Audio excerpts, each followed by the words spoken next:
Brands and partnerships are really important to the world of esports because, you know, they're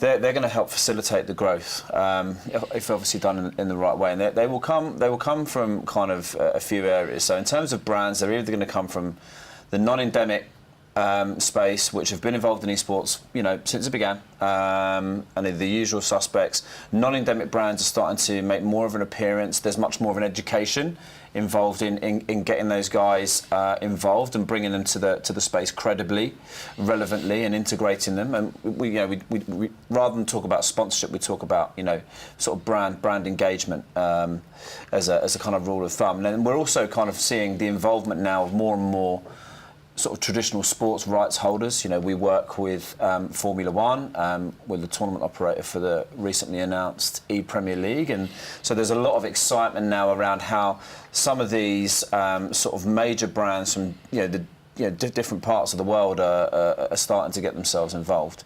I think that, you know, sports rights holders being involved creates a lot of excitement because they bring brand power. And they bring existing fan bases. That's going to help facilitate growth in esports, and that couldn't be more exciting. In terms of what tech advances are needed to improve the broadcast experience, a lot of that is viewer-led.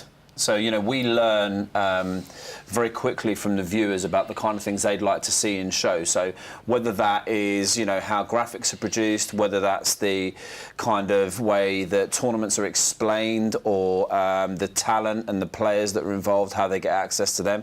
You know, primarily what the viewer wants to see will then drive the technology that we use. You know, in terms of, in a more functional sense, you know, we have very heavily integrated NDI into our production workflows, and we look to do more and look to see how other sort of tech services embrace things like NDI and Dante to allow us to do sort of much more functionally that's impressive.